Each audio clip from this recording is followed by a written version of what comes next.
Hello, everyone. Welcome to our today's webinar on research opportunities in Canada, presented by Dream USMLE. I'm your co-moderator for the session, Dr. Sadia Tasneem, with Dr. Mosammad Shabnaz Mustari and Dr. Tasneem Farooq. Before we start today's session, I would like to briefly illuminate on the organization that made this possible.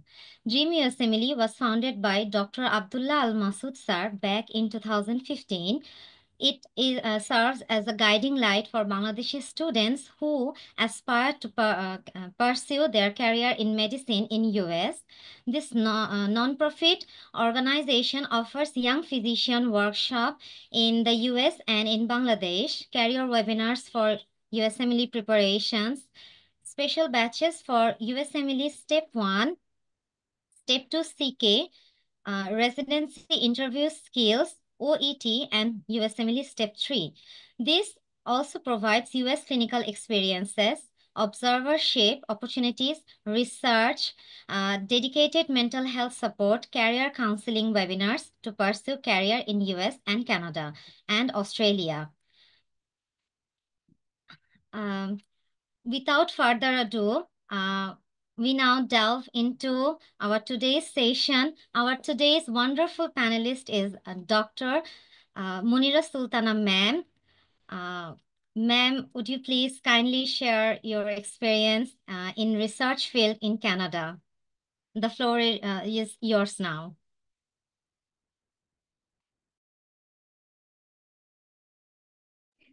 Thank you, Sadia, for introducing me. And no need to call me ma'am. I'm not used to that. You can simply call me Munira. And I don't know how many of you in the audience speak Bengali or English. Okay. আমার মনে হয় আমরা বাংলায় তাহলে কথা বলি, কারণ যদি কারো কারণ আমার মাতৃভাষা বাংলা, বাংলায় আমি সহজভাবে কথা বলতে পারি। And I'm sure you can speak. অবশ্যই আপনি বাংলায় কথা বলতে পারেন. That's absolutely okay. Thank you. আর হয়তো যখন আমি টেকনিক্যাল বিষয়ে কথা বলবো তখন হয়তো ইংরেজিতে চলে যাব, কারণ অনেক বিষয় it's really hard to explain in Bangla. আমি আগেই ক্ষমা চেয়ে নিচ্ছি অডিয়েন্সের কাছ থেকে যদি আমার ভাষার চয়েস কাউকে অফেন্ড করে বা কেউ যদি না বুঝতে পারে। And I'm here. Please just ask me if you don't understand what I'm talking about, or if you need any clarification what I'm saying. তো আজকে প্রথমেই আমি বলতে চাই যে আমি অনার্ড যে এত ট্যালেন্টেড মানুষরা এই ওয়েবিনারে আছে, যারা মেডিকেল এডুকেশন কমপ্লিট করে মেডিকেল ক্যারিয়ারে আরো আরো এগিয়ে নিতে চায়। তো তার মধ্যে অনেকেই নিশ্চয়ই চেষ্টা করতেছে যে বিভিন্ন দেশে, যেমন ইউএস, কানাডা বা ইউকে, এইসব দেশগুলোতে স্থায়ী হওয়ার অ্যাজ এ মেডিকেল প্রফেশনাল। এটা খুবই অ্যাডমায়ারিং একটা ব্যাপার। And I feel honored to be with you. আর আমি জানি না আমি কতটুকু অর্জন করছি, কারণ আমি I think life is a journey. আমরা সবসময় যাচ্ছি, এবং এই জার্নিটা আপনারা যে জার্নিতে আছেন, I started that journey too. It's just the difference of years. I was 20 years ago. My journey started 20 years ago, and your journey started now. But eventually we will end up in the same destination. তো আমার chosen career হচ্ছে research, and it didn't happen that I chose from the beginning to be a researcher. It was an iterative process. For example, যখন আমি Mymensingh medical থেকে পাশ করছি বাংলাদেশে। তো ময়মনসিংহ মেডিকেলে যখন আমি ছিলাম তখন আমার পাবলিক হেলথ সাবজেক্টটা খুব ভালো লাগতো। আর আমি চাইতাম পাবলিক হেলথ সম্পর্কে আরো জানতে। তো এটা ব্যক্তিগত চয়েস, অনেকের পাবলিক হেলথ অ্যাট্রাক্ট করে, অনেকের হয়তো সার্জারি অ্যাট্রাক্ট করে বা মেডিসিন অ্যাট্রাক্ট করে। তো it depends on your personality and what you want to work with. তা আমার প্যাশন ছিল পাবলিক হেলথ। সো আমি যেটা করছি যে সবাই পাশ করার পরেই চলে যায় পিজিতে পড়াশোনা করার জন্য। তো আমি সেটা না করে আমি চেষ্টা করতেছিলাম যে পাবলিক হেলথ নিয়ে আরো পড়াশোনা করার। আমাদের সময় নিপসমে পাবলিক হেলথের কোর্স ছিল, এবং খুব বেশি মানুষ সেখানে ভর্তি হতে পারতো না। ভর্তির একটা একটা সার্টেন অ্যামাউন্ট ছিল এবং ওয়েট করতে হতো। তা আমি ওয়েট করতে চাইনি। তা আমি তখন আর কি অন্যান্য দেশেও পাবলিক হেলথ সাবজেক্টের জন্য অ্যাপ্লিকেশন করতেছিলাম। তো আমি বলবো যে এটা আল্লাহর রহমত। আমি যেহেতু মুসলিম এই জন্য আমি এটা বলতেছি, I don't want to offend anyone. তো যখন আমি অ্যাপ্লিকেশন করতেছি at that time AusAID, Australian aid scholarship বাংলাদেশের স্টুডেন্টদেরকে দেয়। তো ওরা অসেইড অ্যানাউন্স করছিল ওই টাইমে। তো ওখানে পাবলিক হেলথ সাবজেক্ট ছিল এবং মাত্র 2জন ডাক্তার পজিশন ছিল যে যারা পাবলিক হেলথ অ্যাপ্লিকেশন করতে পারবে। তো আল্লাহ রহমত, I was one of them. তো আমি তখন চলে গেলাম অস্ট্রেলিয়াতে, সিডনি ইউনিভার্সিটিতে আমি মাস্টার্স ইন পাবলিক হেলথ করলাম। তো পাবলিক হেলথে মাস্টার্স করার পরে যেহেতু এটা স্কলারশিপের কিছু রুলস অ্যান্ড রেগুলেশন থাকে, যে আমাকে দেশে ফিরে আসতে হবে। তাই আমি ওখানে থাকতে পারবো না বা পিআর এর জন্য অ্যাপ্লিকেশন করতে পারবো না। আমি দেশে ফিরে আসলাম। দেশে ফিরে আসার পরে পাবলিক হেলথে বাংলাদেশে তখন কাজ করতেছিল খুব হাতে গোনা কিছু প্রতিষ্ঠান। তার মধ্যে একটা হচ্ছে আইসিডিডিআরবি, তারপরে ব্র্যাক ছিল, আরো কয়েকটা প্রতিষ্ঠান ছিল। তো আমি আর কি ব্র্যাকে জয়েন করলাম। তো ব্র্যাকে জয়েন করার পিছনেও আমার একটা কারণ ছিল। আমি প্রথমে আইসিডিডিআরবি তে পরীক্ষা দিছি। তো আইসিডিডিআরবি ফোকাস হচ্ছে আহ একই ধরনের disease related focus. It won't give me the exposure I wanted. I wanted to work in the public health in different fields, not only with an um, one disease. So ব্র্যাকে ঢোকার পরে ব্র্যাকের যে প্রোগ্রামটা আমি প্রথমে ঢুকি সেটা ছিল ম্যাটার্নাল অ্যান্ড চাইল্ড হেলথ। তো ওদের project, I like that project because it not only focused on maternal health and child health, it also focused on poverty. So আমাদের target population ছিল those people who are living in slums. So it started in Dhaka, then it expanded all over Bangladesh, and then it was replicated in Afghanistan, Kenya, India. And I had the um, opportunity to travel to these countries as well to scale this project. তো তখন আমার অনেক আমি মনে করব আমি ব্র্যাকে কাজ করছি only 3 years, but it opened um, um, my outlook, and it gave me a big exposure because I was not looking at one particular disease. I was not looking at one particular population. I was looking at different kind of population in different countries with different backgrounds. And health is never a linear process. Health, তোমার একটা germ গায়ে ঢুকলো, তুমি অসুস্থ হয়ে গেলা, এটা linear না। জার্মটা তখন হয় যখন তোমার ইমিউনিটি কম্প্রোমাইজ। তোমার ইমিউনিটি কম্প্রোমাইজের পিছনে তোমার হেলথ যেমন থাকতে পারে, তোমার the way you take your food, how you eat, how you live, and your economic condition, everything is entwined. So health is not something linear, and health is not just one pocket. You have to look at surrounding that. So I was happy what I was doing. তো আমি আমি আমার জীবনের গল্প বলতেছি, সেই সাথে সাথে আমি রিসার্চ নিয়েও কথা বলতেছি যে বাংলাদেশে এনজিও এবং আইসিডিডিআরবি বা যারা এখন রিসার্চ গুলা করে, এই রিসার্চ গুলা basically focused on public health. Research কিন্তু শুধু পাবলিক হেলথ না, হেলথ রিসার্চ অনেক বড়। হেলথ রিসার্চের মধ্যে যদি খুব মোটা দাগে, if I want to divide health research, there's two types. One is qualitative research and one is quantitative research. Qualitative research মানে হচ্ছে যেখানে একটা মানুষ বা একটা পেশেন্টের কোয়ালিটি অফ লাইফ নিয়ে একজন রিসার্চার বা একজন ডাক্তার জানতে চায়। সে কিভাবে তার চিকিৎসাটা দেখতেছে, কিভাবে সে চিকিৎসায় উপকৃত হচ্ছে, এটা লং টার্ম ইফেক্ট কি, that is qualitative research.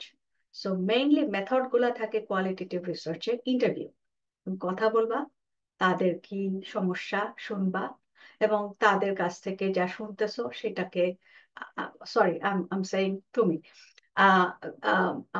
I stand corrected, আপনারা যা শুনতেছেন সেটাকে আপনারা ব্যাখ্যা করবেন এবং সেটাকে সাইন্টিফিক্যালি ব্যাখ্যা করবেন। এখন অনেকে might question, what is that research? I can ask anybody, and anybody can tell me anything. So how is this research? Thanks, Shabnaj. It is research because it has to be methodical. So that is where research is so different than just talking to people. When we watch TV or an interview, it is not research because it is not methodical. So in research, you have to have a research question, what you want to know. Then you have to plan that how you are going to know this information.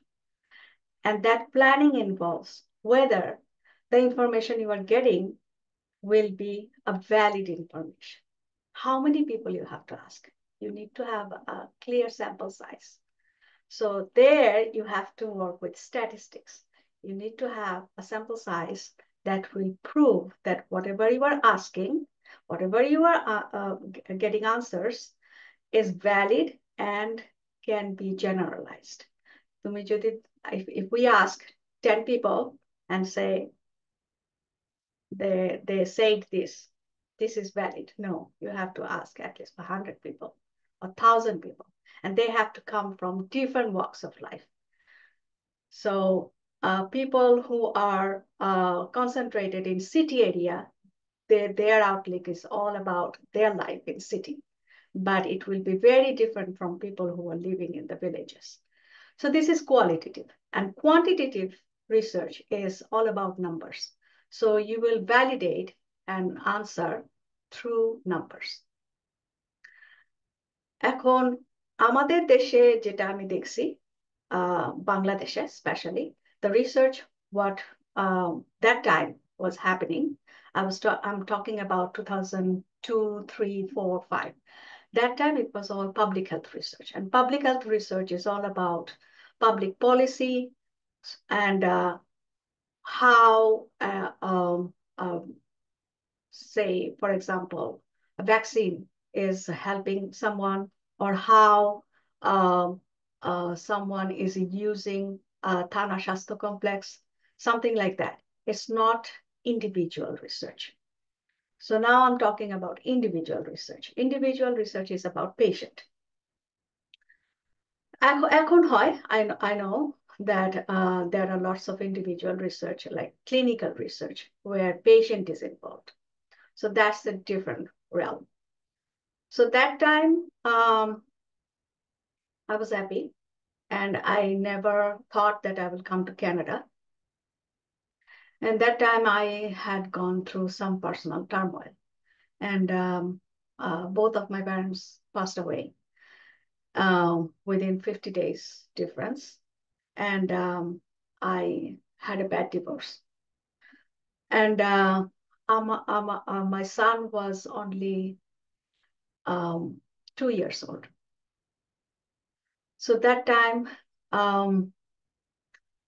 I had to decide that how I'm going to go on.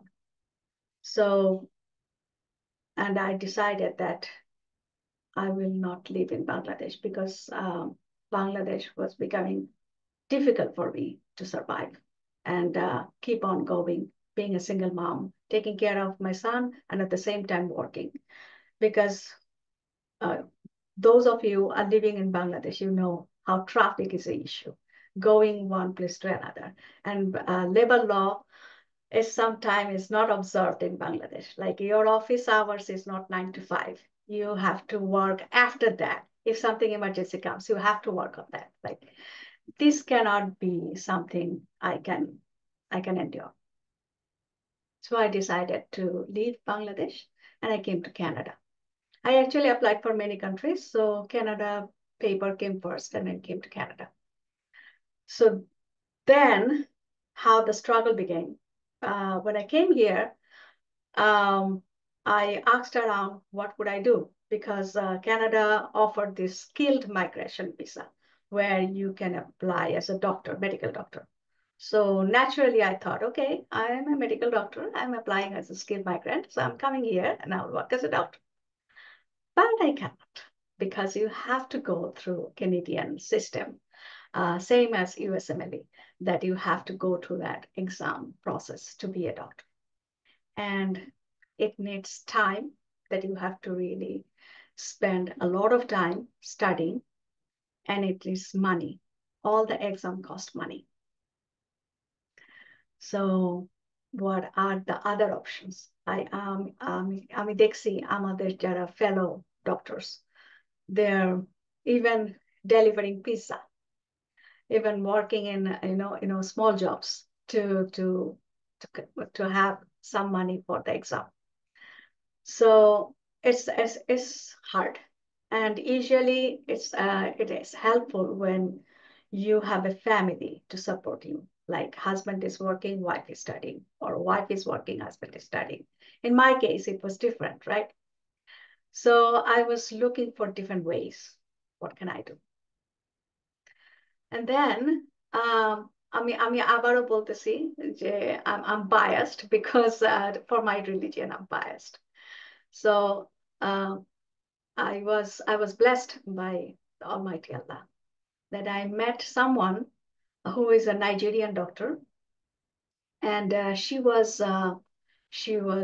doing these steps exams, and she got matched for residency, and she was working for a doctor for clinical research. And she said, why don't you join my job? Because I have to leave the job and I have to find someone for him. So I didn't even realize, and I had no idea what is clinical research because all my experience is about public health research. And I joined that research area.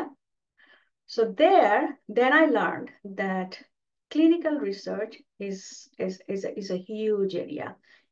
Like it's a big area where you can create your own career path.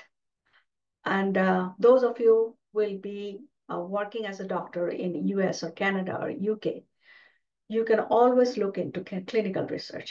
And those who will be a doctor in those countries, they can work in the clinical research while you get your residency or matched, whatever. Or if you don't want to go into that realm, you can always go into clinical research. So clinical research টা কি? So যে কোনো ওষুধ, for example, Tylenol, বাংলাদেশে বলে paracetamol, এটাও যখন মার্কেটে আসে, it has to go through some stages. যখন মার্কেটে আসবে তার আগে মার্কেট যে অথরাইজিং বডি তাদেরকে বলতে হয় যে টাইলানোলটা safe and it works, right? So how do you prove that it is safe for people? It works for the people and it is good enough or better than the other drugs in the market. So there comes your clinical research. And who does that research? Pharmaceutical industries. And you know how loaded this pharmaceutical industry are. Like they are the big shark. They are the money maker. Pharmaceutical industry even controls world politics. So pharmaceutical industry gula, clinical research, they have to do it to get their drugs on the market. So how do they do it? They have to go through, again, process and method. You have to follow process and method. So they have some specific rules and regulations to follow. And to meet those rules and regulations, they have to employ someone who is certified to do those things. So a certificate gula is online, easily available. It doesn't cost a lot of money. And anyone who has medical background can go for these certificates. আমি এই সার্টিফিকেটটা নিলাম যখন আমি এই জবে ঢুকলাম clinical রিসার্চে। যখন আমি সার্টিফাইড হয়ে গেলাম তখন আমি যে ডাক্তারের সাথে আমি কাজ করতেছিলাম সেই ডাক্তারের ক্লিনিক্যাল রিসার্চ গুলো আমি দেখতাম। এবং ডাক্তাররা কেন ক্লিনিক্যাল রিসার্চ গুলো করে? এক নাম্বার হচ্ছে ফার্মাসিউটিক্যাল কোম্পানিগুলো তাদের কাছে আসে যেহেতু তাদের কাছে পেশেন্ট আছে এবং they are in a position to prescribe the drugs for the patients. তুমি যদি কোনো ড্রাগের এফেক্টিভিটি বা ইফেক্টিভনেস দেখতে চাও তাহলে তোমাকে পেশেন্টের কাছে দিতে হবে। এখন আমি আবার ব্যাকে যাচ্ছি, I sorry, I am going back end forth. So ব্যাকে যাচ্ছি এভাবে যে এই ড্রাগ গুলাকে 4টা স্টেজে যেতে হয়। Stage 1 research, where you test the drug on animals, like, ইঁদুরের উপরে রিসার্চ করে, mouse or rabbit, whatever. So ওখানে যদি ড্রাগটা কাজ করে তখন যেতে হয় সেকেন্ড স্টেজে। সেকেন্ড স্টেজে এই ড্রাগটাকে দেখতে হবে যে অল্প কিছু মানুষ নেই তারা ড্রাগটাকে পছন্দ করতেছে কিনা, ড্রাগটার সাইজটা ঠিক আছে কিনা, ড্রাগটার কালারটা ঠিক আছে কিনা, ড্রাগটা তুমি সোয়ালো করতে পারো কিনা, তুমি তোমার কি সমস্যা হচ্ছে, এটা হচ্ছে হেলদি অ্যাডাল্টদের দিয়ে করা হয়। এটা হচ্ছে সেকেন্ড স্টেজ। থার্ড স্টেজে তুমি অ্যাকচুয়াল সিক পেশেন্টকে ড্রাগটা দিবা এবং এটা খুবই রেগুলেটেড, কারণ এই ড্রাগে যদি ক্ষতি হয় তাহলে একটা বিশাল একটা মামলা হবে, right? So the pharmaceutical company can go bankrupt for that. So it has to be very regulated. এবং রেগুলেটেডের জন্য ক্লিনিক্যাল রিসার্চার সার্টিফাইড লোকজন থাকে আর ডাক্তার থাকে টু রিক্রুট পেশেন্ট। তো ডাক্তার কেন এই পেশেন্ট রিক্রুট করবে ফর ফার্মাসিউটিক্যাল কোম্পানিজ? এক হচ্ছে যে doctor can contribute to science, for that যে আমি হেল্প করতেছি সায়েন্সকে অগমেন্ট করার জন্য। 2 নাম্বার হচ্ছে pharmaceutical company also compensates the doctor for their time. And আমি জানি, আমি যাদের সাথে কাজ করছি অনেকেই শুধু এই ক্লিনিক্যাল রিসার্চই এখন করে, they don't see patients anymore because it's well compensated. আর ডাক্তারদের আরেকটা সমস্যা হচ্ছে এই ফার্স্ট ওয়ার্ল্ড কান্ট্রি গুলাতে they are overworked and overwhelmed. It's a cautionary tale for you, those who are striving to become doctor here. Remind yourself, it's a hard life, very very hard life.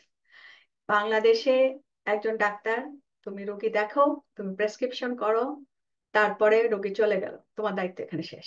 এই দেশে একজন doctor রোগী আসার আগে তার ফুল হিস্ট্রিটা নেওয়া, সেটাকে এখানে বলে ইলেকট্রনিক মেডিকেল রেকর্ড, এখানে রাখা, তুমি কি বলতেছো, তুমি কিভাবে রোগীদের সাথে কথা বলতেছো, রোগী কি বললো, এটার রেকর্ড রাখা। এবং প্রত্যেকটা ডাক্তার রোগী দেখার পরে বসে বসে আইদার ফোনে সেটা রেকর্ড করে অথবা রেকর্ডারের ব্যবস্থা থাকে, অথবা অনেকে এখন অনলাইনে ইউজ করে চ্যাট জিপিটির মতো, যেখানে সে বলতে থাকে আজকে এই পেশেন্ট দেখলাম, এই হয়েছে, আমি একে এটা দিছি, and it has to be recorded. এখানে একটা কথা বলে, what is not written hasn't been done. তো এটার পরে পেশেন্ট চলে গেল, পেশেন্ট চলে যাওয়ার পরে এই কাজগুলা লিখে রাখতে হলো। তারপর আবার ফলো আপ করতে হয়, পেশেন্ট কি ওষুধটা খাইছিল, তার কি সমস্যা হয়েছিল, কেন এটা হয়েছে, তারপর তাকে আবার ডাকতে হবে। সো ডাক্তারের কাজ অনেক বড় এখানে। আর একজন ডাক্তারকে শুধু এইটুকু রিয়ালমেই থাকতে হয় না, তাকে অনেক সময় অন কলে থাকতে হয়। হসপিটালে যারা কাজ করে, they always say we are dying. কারণ ওদেরকে শুধু পেশেন্ট দেখতে হয় না, ওদেরকে অনকলে থাকতে হয় ইমার্জেন্সির জন্য, ওদেরকে অনকলে থাকতে হয় অন্যান্য ডিপার্টমেন্টের জন্য। যে সার্জারিতে যে কাজ করে সার্জারি ডিপার্টমেন্টে সে অনকলে থাকতে হবে, যে ওবি তে কাজ করে তাকে ওবি ডিপার্টমেন্টের জন্য অনকলে থাকতে হবে। And it can be any time, you have to be ready. তো ডাক্তাররা অনেকেই যেটা হয়, তাদের পার্সোনাল লাইফ খুবই হ্যাম্পার হয়, তাদের হাজব্যান্ড ওয়াইফ সবসময় কমপ্লেন করতে থাকে because they don't have time, right? So তখন এই ক্লিনিক্যাল রিসার্চটা অনেকে এটা প্রেফার করে, যে যখন তারা সিজন হয়ে যায়, যখন তাদের বয়স হয়ে যায় যে এই জিনিসটা নেওয়া খুব কষ্টকর, তখন তারা ক্লিনিক্যাল রিসার্চের দিকেই চলে যায়। যে you already have a base, you already have your patients, so why don't you just spend your time on clinical research and you know the money will be flowing. So এটা হচ্ছে clinical research. আমি clinical রিসার্চে কাজ করলাম। আমি clinical রিসার্চে কাজ করতে করতে দেখলাম যে আমি আরো কিছু করতে পারি। কারণ আমি তো basically doctor, right? Clinical research certify হয়ে যারা নার্স, তারা খুব ভালো কাজ করে, কিন্তু আমাদের তো এইটুকুতে আমরা তো সন্তুষ্ট হতে পারি না। আমাদের একটা সমস্যা আছে ডাক্তারদের। আমরা আসলে আরো আরো কিছু করতে চাই। আমাদেরকে কেউ বলে নাই এই কষ্ট করে 5-6 বছর কষ্ট করে পড়াশোনা করো। আমরা কেন করি? আমাদের এটা সমস্যা। আমরা করতে চাই, আমাদের করতে ভালো লাগে, আমরা কষ্ট করি, কানাকাটি করি, কিন্তু তারপর আবার সেই একই কাজই করি। This is us. সো আমার তখন মনে হলো না, আমি আরো কিছু করতে চাই। আমার মাথার মধ্যে পোকাগুলো নড়াচড়া শুরু করলো যে না, আমি এইভাবে থাকবো না, আমি আরো কিছু করবো। এবং আলহামদুলিল্লাহ তখন আমি ফ্যামিলিতে সেটেলড হয়ে গেছি। I met my husband, second husband, and my life is set. So that time I thought, okay, I will jump. So তখন আমি চেষ্টা করলাম যে আমি হায়ার এডুকেশনে যাব। তো ওয়েস্টার্ন ইউনিভার্সিটিতে আমি পিএইচডিতে ঢুকলাম। আর পিএইচডির একটা খুব ভালো দিক হচ্ছে যে বিশেষ করে ফার্স্ট ওয়ার্ল্ড কান্ট্রি গুলাতে, if your idea is is very interesting and you can have someone, a professor who agrees to your idea, you can pursue your idea and the university backs it up. So for my PhD, I didn't spend a single penny. I got paid for my time during my PhD. So it's a win-win. তো তুমি পড়াশোনা করতেছো, তুমি পড়াশোনা করার জন্য তোমাকে university টাকা দিচ্ছে। আর আমার আইডিয়াটা ছিল, আমি যখন কাজ করতেছিলাম ক্লিনিক্যাল রিসার্চে, আমার এরিয়াটা ছিল পার্কিনসন্স ডিজিজ। পার্কিনসন্স ডিজিজের অনেক পেশেন্ট আসতো। তো তাদেরকে বিভিন্ন ড্রাগ, কোন কোন ড্রাগটা তাদের ভালো কাজ করে, ক্লিনিক্যাল রিসার্চ যেহেতু অল ড্রাগ রিলেটেড। তো তখন দেখতে পাইতাম যে অনেকের memory, Parkinson's disease, again, body is a holistic area, right? Like it's not Parkinson's disease alone. So there are other neurological problems are there. So there were also cognitive impairment. So cognitive impairment is a huge area. Like আমরা যখন খুব normally বলি, আমরা বলি dementia, but dementia just is a combination of different type of cognitive impairments. So dementia যাদের হয়, তাদের memory আস্তে আস্তে লস হতে থাকে। এটা একটা পার্ট। আরেকটা হচ্ছে which part of the brain is affected, that affects their behavior, that affects their muscle tone, and that can lead to Parkinson's disease too. So তখন আমি দেখলাম যে can we do something that can um, halt that memory loss or bring back the memory they have, or it can help them enjoy whatever time they have left. তো তখন আর কি আমি বিভিন্ন জিনিস দেখতেছিলাম, এবং এখানে আমি আমার ছেলের প্রতি কৃতজ্ঞ। সে খুব কম্পিউটার গেম খেলে, অনেক কিছু করে। এগুলো আমি কিছু বুঝি না, আমি গেম টেমও পারি না। কিন্তু আমি দেখলাম যে কিছু কিছু গেম আছে যেগুলা মাসল ইউজ করে, নড়াচড়া করা যায়। So you don't realize that you are actually exercising while you are gaming. And exercise is very important to have to keep your brain active, right? কারণ তোমার মাসল যখন নড়বে, তোমার ব্রেইনে ব্লাড সাপ্লাই হবে। আর আমরা জানি আমাদের কি নিউরোজেনেসিস হয়, রাইট? যে নিউরন মরে গেলে সেটাই শেষ না, আরেকটা নিউরন হতে পারে।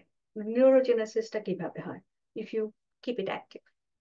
সো অনেকে বলে পাজল খেলো, ওটা করো। তো এই এই জিনিসগুলোকে কম্বাইন করা যায় নাকি?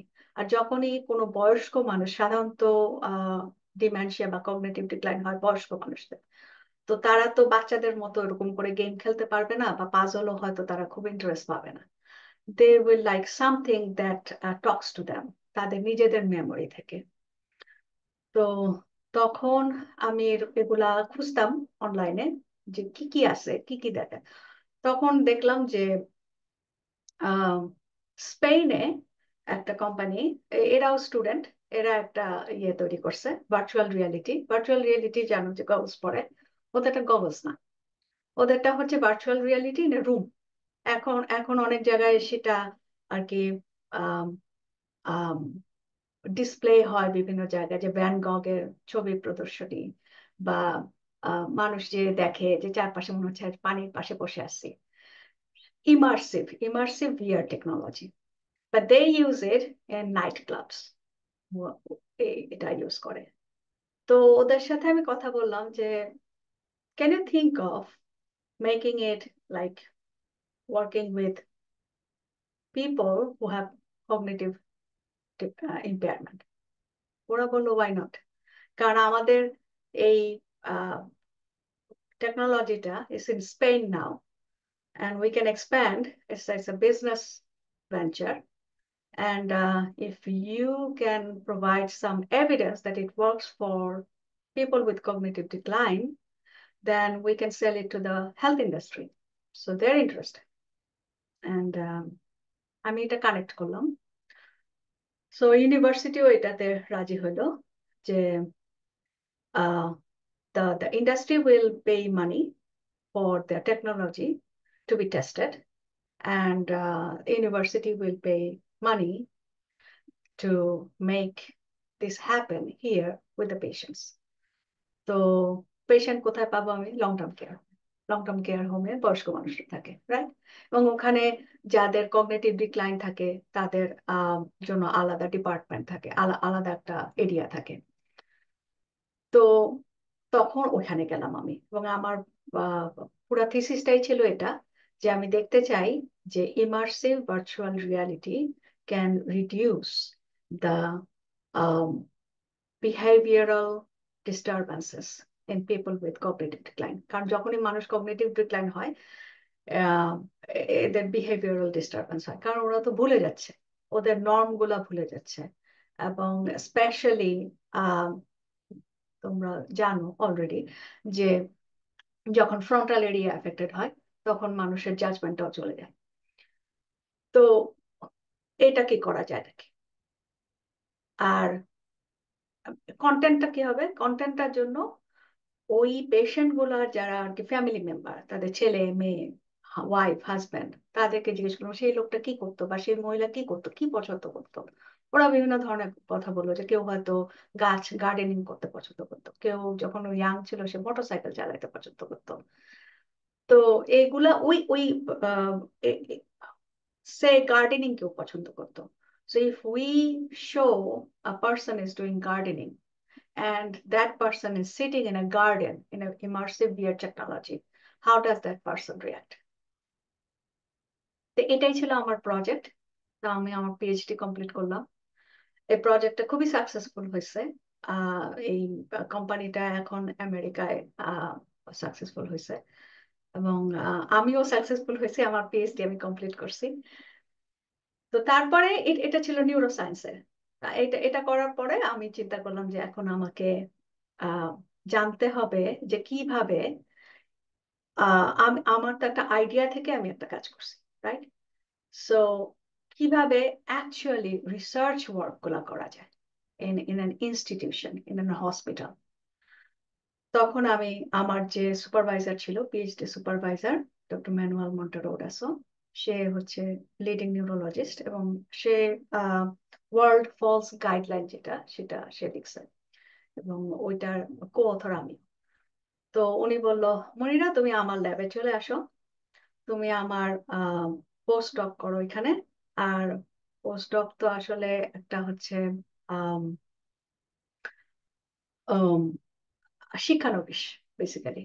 So you are learning from your mentor, এবং এই জন্য মেন্টর খুব ইম্পর্টেন্ট।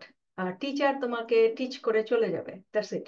তো মেন্টর তোমাকে হেল্প করবে যে কিভাবে তোমার ক্যারিয়ার বিল্ড আপ করতে হয়, কিভাবে বিভিন্ন পরিস্থিতি কিভাবে মোকাবেলা করতে হয়, what to do when you are in this situation, how to resolve an issue when you are being challenged।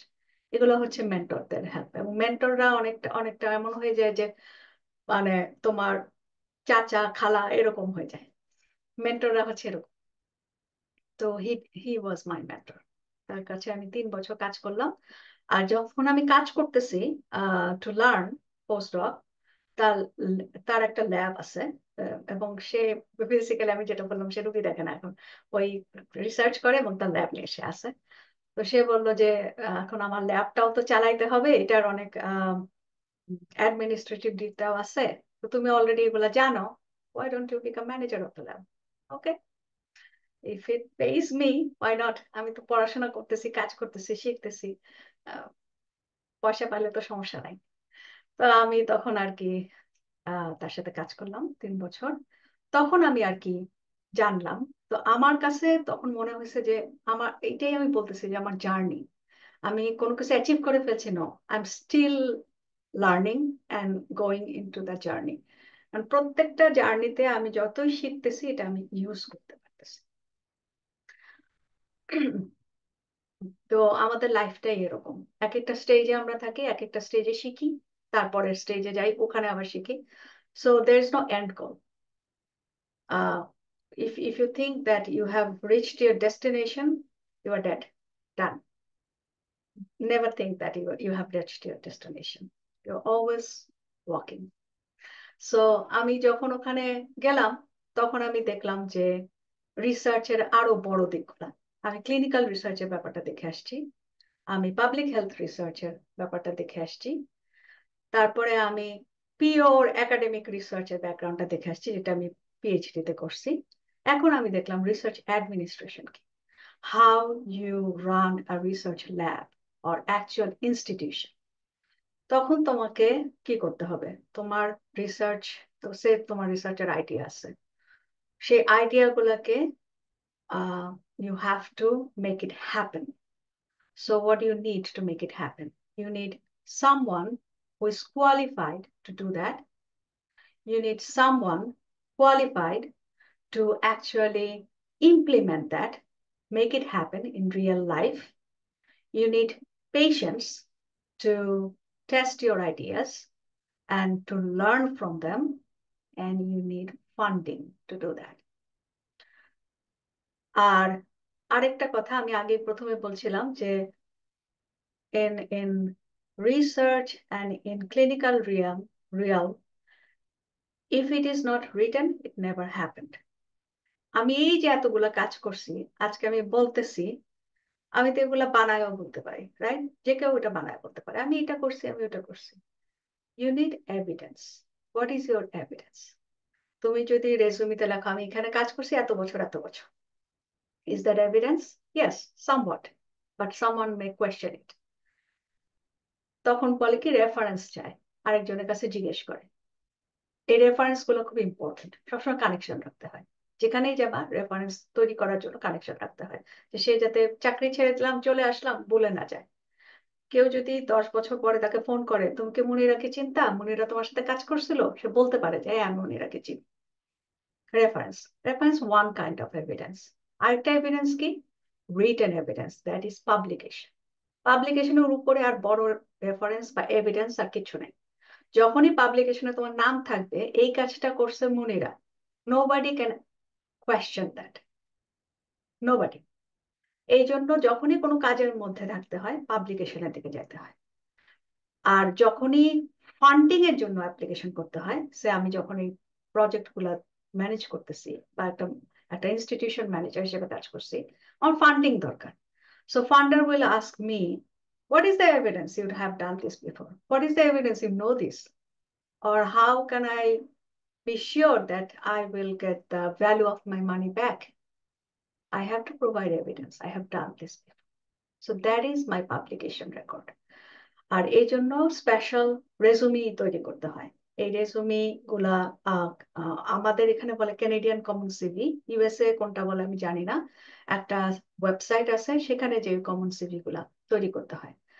আর ওই সিভিটা এভরিবাডি বিলিভস দ্যাট, বিকজ সিভিতে একদম ডিটেইল লিখতে হয়, এভিডেন্স দিতে হয় কোথায় কি করা হয়েছে না করা হয়েছে। তো এভিডেন্সের জন্য পাবলিকেশন, পাবলিকেশনের জন্য কি করতে হবে? আহ বাংলাদেশে যারা আছে তারা, বাংলাদেশেও কিছু জার্নাল আছে, এখানেও জার্নাল আছে। তবে এখানে কিছু কিছু আহ আমাদেরকে সতর্ক থাকতে হবে। কিছু জার্নালকে বলে প্রিডাটর জার্নাল। প্রিডাটর জার্নাল হচ্ছে, ওরা বলবে হ্যাঁ তোমার এটা পাবলিশ করে দিব, তুমি এত ডলার দিবা আমি তোমাকে পাবলিশ করে দিব। দিলা, পাবলিশ হইলো, কিন্তু তুমি যখন ওই জার্নালটা পাবমেড বা যেগুলা ওয়েল নোন সার্চ ইঞ্জিন গুলো আছে, সিনাল, এগুলাতে যখন খুঁজবা ওই জার্নাল পাবা না, ওই জার্নাল কেউ চিনে না। যার জন্য তুমি যদি গুগলে দেখো অনেক সোর্স দেখবা, সে একটা কোয়েশ্চেন করবা গুগলে দেখবা অনেক সোর্স, বেশিরভাগ নামগুলা কি চাইনিজ নাম। ওই নামগুলা খুঁজো, তুমি একটা ওয়েল নোন লাইব্রেরি ওয়েবসাইটে পাবা না। এই জন্য এটা একটা বায়াসড হয়ে যায়।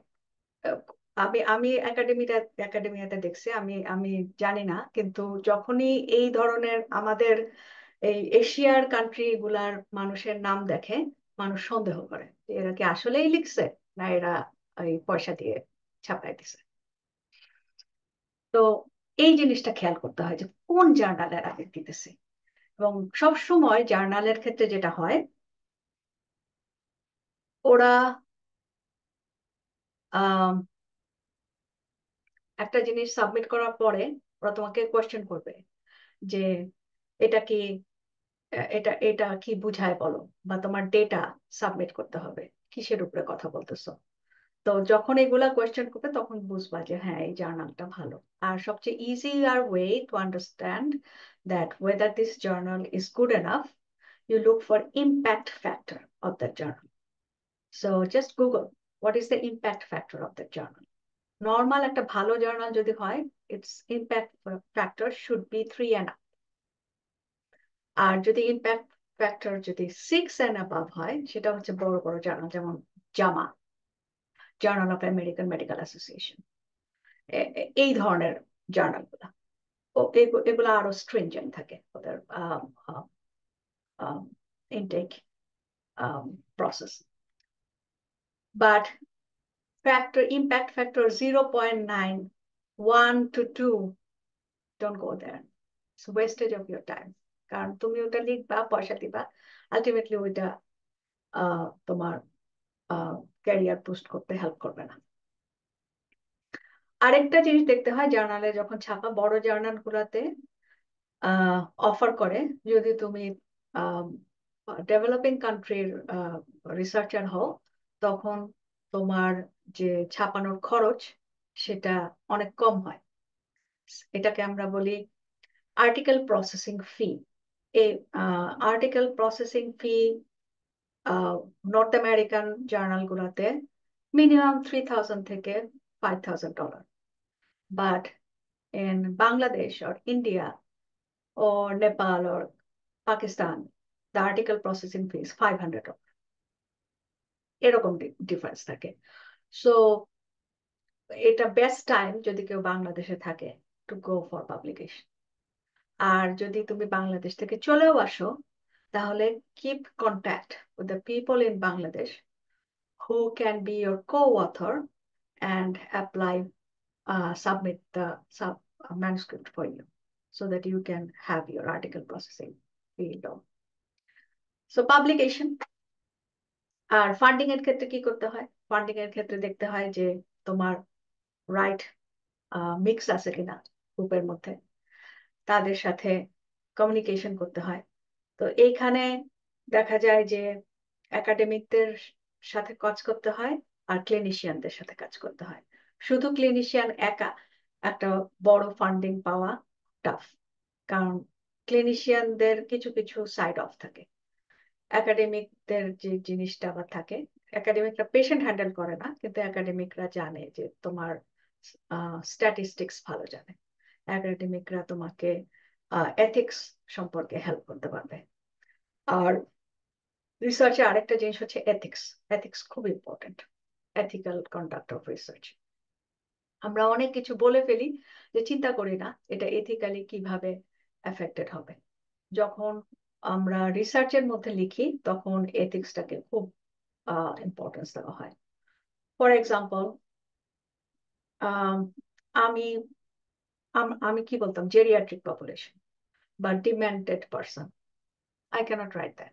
I have to write older adult with dementia, কারণ এই এই ওয়ার্ড গুলা, আগে যে ওয়ার্ডটা বললাম demented person, that is condescending, ওই লোকটাকে আমি ট্যাগ লাগাই দিচ্ছি যে ওর ডিমেনশিয়া, ওর demented. I cannot say that. I have to say that person with dementia. তার এই একটা কন্ডিশন আছে, but he is or she is like me. She is just another person with this condition. But if I say that is a demented person, so I'm tagging that person, that person কে qualify করতেছে তার ডিজিজটা। কিন্তু ডিজিজটা part of your body. Disease doesn't qualify you. We cannot say cancer patient. We have to say patient with cancer. So এই জিনিসগুলা আর কি ethics আমাদেরকে হেল্প করে। তো তারপরে আমি পার্সোনাল জার্নিতে আবার ফেরত আসতেছি। তো যখন আমি আমার এই পোস্ট ডক্টরেট ফেলোশিপটা শেষ করলাম, I am seasoned enough to run an institution or a department. তখন আমি আবার আমার ফ্যামিলির ইয়েতে চলে আসলাম। আমার ছেলে তখন অলরেডি উইন্ডসর ইউনিভার্সিটিতে ভর্তি হয়েছে। তো আমি যেই ইয়েতে ছিলাম, যে সিটিটা ছিলাম, সেটা হচ্ছে লন্ডন অন্টারিও। লন্ডন অন্টারিও থেকে উইন্ডসর অন্টারিও হচ্ছে 2 hours ড্রাইভ। তো আমার ছেলেটা ওই উইকেন্ডে ও ড্রাইভ করে বাসায় আসতো, আর উইকডেতে ওখানে থাকে ইউনিভার্সিটি ক্যাম্পাসে। তো একবার ও আসার সময়, কানাডা একটা খুব খারাপ জিনিস হচ্ছে আমাদের এখানে অনেক ঠান্ডা হয়, আমাদের এখানে অনেক বরফ পড়ে, আর যখন এরকম বরফ হয় ঠান্ডা থাকে তখন রাস্তা খুব খারাপ থাকে। তো বেচারা গাড়ি অ্যাক্সিডেন্ট করলো। আলহামদুলিল্লাহ ওর কিছু হয় নাই, কিন্তু গাড়ি গেছে। তো এটা দেখে আমি খুব ভয় পেলাম যে আমার একটাই ছেলে, আমি যদি ওকে এরকম দূরে রাখি তাহলে আমি এই চাকরি বাকরি দিয়ে কি করব? আমি আবার আমার আমার সেলফে ফিরে গেলাম। তখন আমি কি করলাম, আমার হাজবেন্ডের সাথে কথা বললাম। ও বললো যে ঠিক আছে চলো আমরা ও যেখানে থাকে ওই শহরে চলে যাই। তো ওখানে আর কি আমি চাকরি খুঁজতেছিলাম। তো যেখানে এখন আমি আছি, ইরিশোর হেলথ কেয়ার, এটা একটা হসপিটাল মিউনিসিপ্যালিটির আন্ডারে। তো ক্যানাডার সিস্টেম হচ্ছে যে ক্যানাডায় প্রত্যেকটা প্রভিন্স তার নিজস্ব অটোনমি রাখে। এখানে বাংলাদেশে যেরকম সবই ফেডারেল, সবকিছু। বাংলাদেশে যদি সিলেট বিভাগ যদি একটা প্রদেশ মনে করো, তাহলে সেই সিলেটের সব অটোনমি থাকবে, আর কিছু কিছু জায়গা ফেডারেল থাকবে। তো আহ, ওখানে বাংলাদেশে তা হয় না, কিন্তু কানাডায় এটা হয়। কানাডায় ফেডারেল গভর্নমেন্ট দেখে হচ্ছে ইমিগ্রেশন, ফেডারেল গভর্নমেন্ট দেখে foreign policy, but provincial government গুলা হেলথ দেখে, সিকিউরিটি দেখে, এডুকেশন দেখে। সো ইউনিভার্সিটি গুলো প্রভিন্সিয়াল গভর্নমেন্টের, হেলথ সেক্টর পুরো প্রভিন্সিয়াল গভর্নমেন্টের। প্রত্যেকটা প্রভিন্সের নিয়ম নীতি আলাদা। তো আমাদের এই প্রভিন্সে যখন কোনো হসপিটাল হয়, ওই হসপিটাল প্রভিন্সিয়াল গভর্নমেন্টের আন্ডারে। সো আমি যে শহরে আছি, এই হসপিটালটা হচ্ছে মিউনিসিপাল গভর্নমেন্টের আন্ডারে। Municipal government is under provincial government. So ওদেরকে যখন ওরা চাচ্ছিল যে রিসার্চ রিলেটেড একজন কনসালটেন্ট, তো আমি ওদের সাথে কথা বললাম। তো আমি বললাম যে তুমি কনসালটেন্ট চাও কেন, তোমার হসপিটালে তো কোনো রিসার্চ ডিপার্টমেন্টই নাই, why don't you go for a department? বললো যে হ্যাঁ, আমরা তো এটা চিন্তা করি নাই, প্লাস এটার জন্য ফান্ডিং লাগবে, ফান্ডিং কোত্থেকে আসবে? তো আমি বললাম যে মনে হয় আমি তোমাদেরকে ফান্ডিং এ হেল্প করতে পারবো। So I started this department. এখন আমাদের ডিপার্টমেন্ট থেকে আমরা 13টা রিসার্চ চালাচ্ছি। আর আমাদের হসপিটালের যারা আর কি ডক্টর আছে, তাদেরকে আমরা ক্লিনিক্যাল রিসার্চ ইনভলভ করছি। And research itself generates money. So research এমন জায়গা যে তোমার হসপিটালের বাজেটের উপর নির্ভর করতে হয় না, রিসার্চ নিজেই নিজে বাজেট তৈরি করতে পারে। তো এটা হচ্ছে আমার জার্নি। আমি আমি এখন এই পর্যায়ে আছি, হয়তো আমার জার্নি আমাকে অন্য কোথাও নিয়ে যাবে, আই ডোন্ট নো। আর ক্যারিয়ারের ক্ষেত্রে আমি বলবো যে আসলে ক্যারিয়ার গোল আর ক্যারিয়ার অবজেক্টিভ দুই জিনিস। আমার সবসময় গোল ছিল যে আমি হেলথ রিলেটেড কিছু কাজ করব, কারণ আমার হেলথ রিলেটেড কাজগুলোর প্রতি প্যাশন আছে, এবং মানুষের আসলেই চেঞ্জ হচ্ছে লাইফে, আমি কিছু করতে পারতেছি মানুষের লাইফে, এটা আমাকে আনন্দ দেয়। That's why I choose this as my goal, to help people through clinical profession. But objective different. Objective can be, you can be a clinician, you can directly treat a patient, you can go for research that to learn what helps that person or what will help the next generation, how this healthcare can be changed, and it can be allied health, যে শুধুমাত্র treat করা না, তাকে অন্য দিক থেকে help করা, যেমন ফিজিওথেরাপি, কিনেসিওলজি, তারপরে ultrasonography, diagnostic medicine. So there are lots of areas. আর হেলথ এমন একটা জিনিস, হেলথ, আমরা সবাই মানুষ, ফার্স্টে হচ্ছে আমরা একটা প্রাণী, right? So what do you need to stay active and healthy, and you need a roof over your head and food on your table. So that's the basic thing. So এখানে কোন সেক্টর গুলো সবচেয়ে বেশি কাজ করবে? Food industry, to give you food, and infrastructure industry, which will create a roof over your head and road where you can walk, and your health industry. So health industry অনেক বড়। Health industry একটা দিক না। আমি সবসময় বলবো যে keep your mind open. Always keep one goal, but objective can be different. Objective can be millions. Just keep your mind open. কারণ আমি যখন ক্লিনিক্যাল রিসার্চে আসছিলাম, আমি ক্লিনিক্যাল রিসার্চ কি আমি জানতামও না, আমি জাস্ট ওপেন রাখছিলাম আমার মাইন্ড। আমি পাবলিক হেলথ কাজ করছি, পাবলিক হেলথের থেকে কি শিখছি আমি সেটা ফেলে দেই নাই। সেখানে যখন আমি বিভিন্ন ধরনের মানুষ দেখছি, সেম আইডিয়াটাই আমাকে হেল্প করছে যখন আমি এখানে ম্যানেজমেন্ট পজিশনে আসছি। কারণ আমি দেখছি যে মানুষ অনেক ধরনের, অনেক ওয়ার্কস অফ লাইফ থেকে মানুষ আসে, সবার নিড এক না, সবাইকে একইভাবে স্যাটিসফাই করা যায় না। So that listening skill is also important, to listen what others are saying. you can learn a lot just by listening. আর প্রত্যেকটা পথই হচ্ছে শিখার, এভরিডে।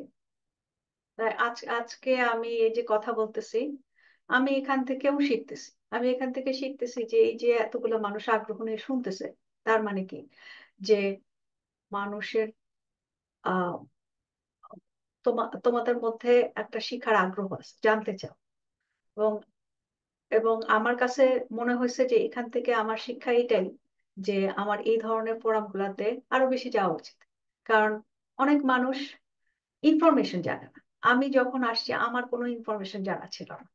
আমি যখন বাংলাদেশে ছিলাম আমি খুব একটা ইনফরমেশন জানতাম না, আমি পাবলিকেশনের ব্যাপারগুলো জানতাম না। এবং আমি নিজেও আহ আহ, অনেক থেকে শিখছি। আমি যখন পাবলিকেশনের এই জিনিসগুলো জানছি, আমি দেখছি যে আমি অনেক কাজ করছি।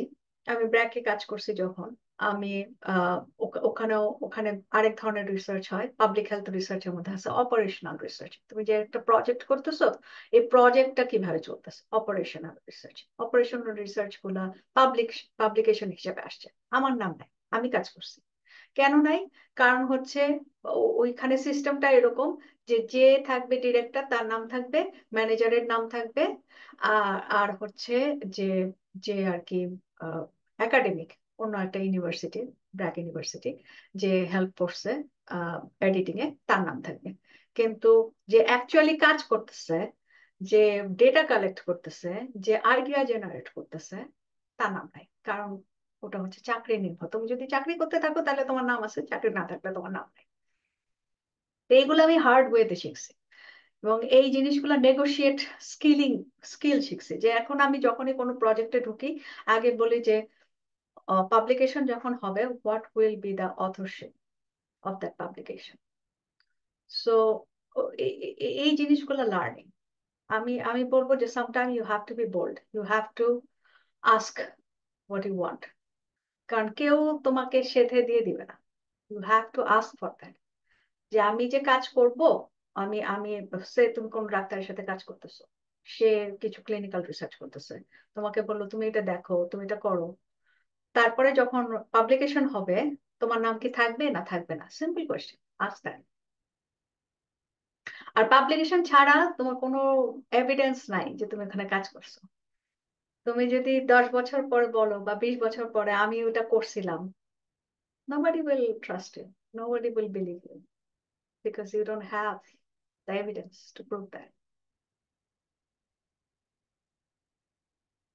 আমি মনে হয় অনেক কথা বলে ফেলছি, বেশি কথা বলছি। কারো কোনো কোয়েশ্চেন থাকলে আমি নিতে পারি। Thank you very much for your nice presentation. আসলে রিসার্চ জিনিসটা আমাদের বাংলাদেশের প্রেক্ষিতে বলতে গেলে অনেকটা ধোঁয়াশার মধ্যেই আছে। আম, যেরকম আমরা ক্লিনিক্যাল ফিল্ডে পেশেন্ট দেখার ব্যাপারে, প্র্যাকটিসের ব্যাপারে বেশি ফোকাসড এবং নিজেদেরকে ডেভেলপ করে ফেলছি, রিসার্চের ব্যাপারটা এখন অনেকটা পিছিয়ে আছি আমরা। তো আপনার কাছ থেকে আমরা অনেক ইনফরমেশন জানলাম যে আসলে রিসার্চার হিসেবে বাংলাদেশ থেকে শুরু করে এরকম ওয়ার্ল্ড ওয়াইড একটা ভিজিট শেষে একটা ফার্স্ট ওয়ার্ল্ড একটা কান্ট্রিতে যে আসলে একটা ডিরেক্টর পোস্টে থাকা যেতে পারে, এটা একটা অনেক বড় ইন্সপিরেশন। আর আপনার জার্নিটা তো অবশ্যই অনেক বেশি স্ট্রাগল, অ্যান্ড আপনি অনেক বেশি চ্যালেঞ্জের সম্মুখীন হয়েছেন এবং আপনি যে একটা সাকসেসফুল পজিশনে গিয়ে পৌঁছেছেন, এর জন্য আপনাকে হার্টেস্ট কনগ্রাচুলেশন। আপনার কাছে আমার কিছু কোশ্চেন ছিল। সেই জিনিসটা হচ্ছে যে to work as a researcher in Canada, do you need to go for any licensing exam, or আপনার যে রিসার্চের বেসে যে এমপিএইচ ডিগ্রিটা ছিল বা আপনি যে রিসার্চের এক্সপিরিয়েন্স ছিল ব্র্যাকের সাথে, বা আপনি যে কোর্স গুলো করেছিলেন অনলাইনে, যে সার্টিফিকেট গুলো, এগুলো আপনাকে হেল্প করছে মানে নিজেকে কোয়ালিফাইড করার জন্য কি কি করা লেগেছে আপনাকে? Sure, MPH is good, but not necessary. For research, health research, the biggest career opportunity lies in clinical research. And for clinical research, you need those certification. These are mainly ACRP and SOCRA. So I can provide those links later to you. So anybody can go into those websites and learn and go for exam. And you can do it on your pace. It's not timed, but it's a valuable certificate to have to get a job in research area. এখন বাংলাদেশের প্রেক্ষিতে যেটা আমরা দেখে থাকি যে কেউ কেউ ক্লিনিক্যাল প্র্যাকটিস করছে বা কোনো কোর্সে আছে, যেমন এফসিপিএস এ ট্রেনিং এ আছে, বা তারা রেসিডেন্সি কোর্সে আছে বাংলাদেশে, এবং সাথে সাথে তারা প্রাইভেট ইউনিভার্সিটি গুলোতে, যেখানে সপ্তাহে একদিন করে, বিশেষ করে ছুটির দিনগুলোতে পুরোটা দিন এমপিএইচ এর ক্লাস হয় বা রিসার্চের ব্যাপারে তারা কাজ করে। হয়তো ওভাবে ফুল টাইম তারা রিসার্চের সাথে এক্সপোজার্ড না, কিন্তু তারা সামহাও কিছু একটা এক্সপোজার এক্সপিরিয়েন্স পাচ্ছে সেখান থেকে। তো এই যে এই এমপিএইচ ডিগ্রিটা তারা পাইলো সপ্তাহে একদিন মাত্র কাজ করে, তো সেই সার্টিফিকেশনটা বা সেই কোয়ালিফিকেশনটা কি ভ্যালুয়েবল, মানে কতটা ভ্যালুয়েবল বলে আপনার মনে হয়? যে কোনো certificate valuable, of course. It's a learning and it's a training. They spend time on that, maybe less time, but still valuable. Any type of education is valuable. আর পেজের কিছু কিছু জিনিস খুবই হেল্প করে যখন কেউ ইউএসএমএলই বা এমসিকিউ ই কানাডায় যেটা পরীক্ষাগুলো দেয়, কারণ ওখানে কিছু টপিক থাকে, রিসার্চের topic, say types of research. What is qualitative research? What is quantitative research? And what do you mean by sample size? And what do you mean by randomized control trial? Like, why do we need the randomized control trial? And ethics. Ethics is a visual subject. Ethics so MPH করলে শেখা যায়, কারণ research ethics is different, right? So it's valuable.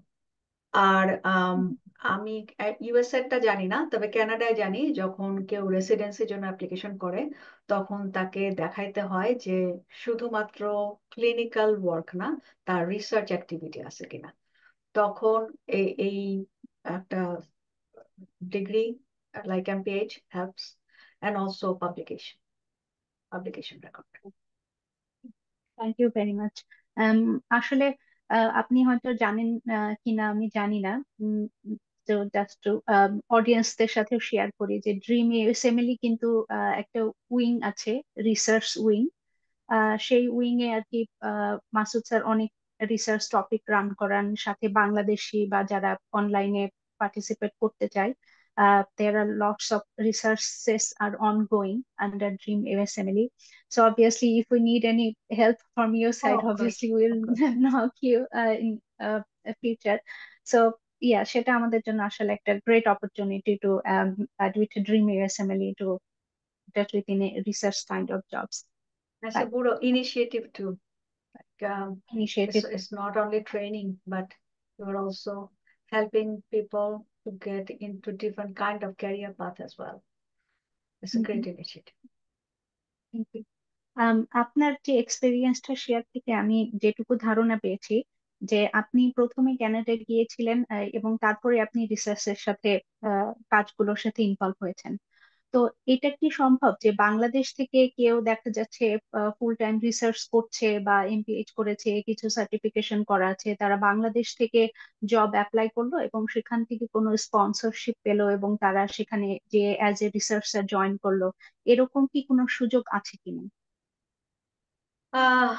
আমি honestly জানি না, আর আমি ধারণা করতে পারি এটা খুব চ্যালেঞ্জিং একটা pathway if you want to come to Canada with a research related job.